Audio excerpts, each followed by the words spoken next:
సాయిరామ్. అదృష్టవశాత్తు నాకో ఉద్యోగం దొరికింది మరల. ఆ ఉద్యోగం ఎక్కువ కాలం ఉండలేదు. అది ఎలా వచ్చిందో అలాగే పోయింది.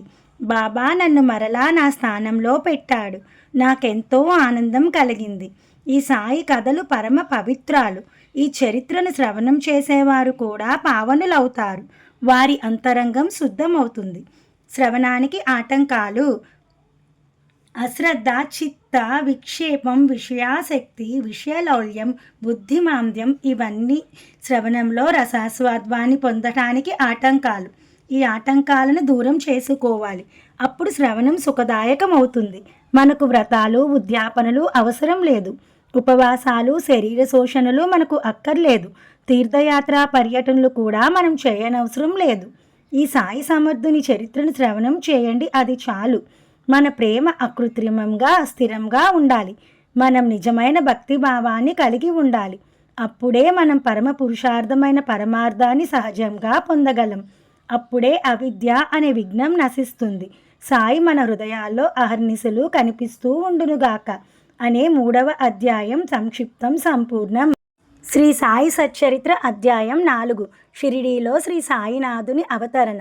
శ్రీ గణేశాయ నమః, శ్రీ సరస్వత్యై నమః, శ్రీ గురుభ్యో నమః, శ్రీ కులదేవతాయై నమః, శ్రీ సీతారామచంద్రాభ్యాం నమః, శ్రీ సద్గురు సాయినాథాయ నమః. సాధువుల అవతరణ, సద్గురువు కారణాలు.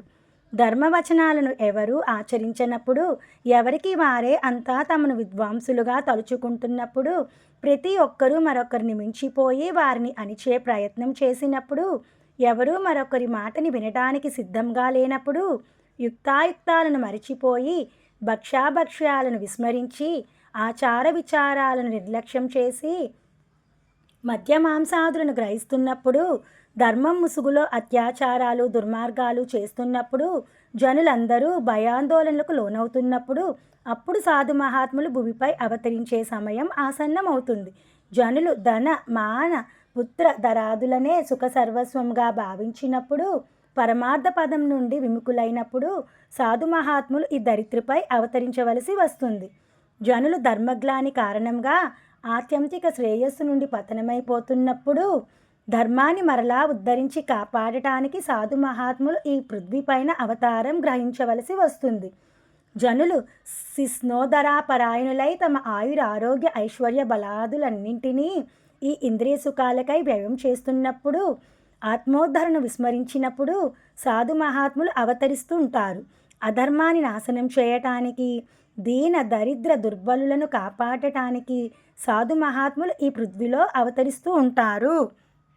సాయిరామ్.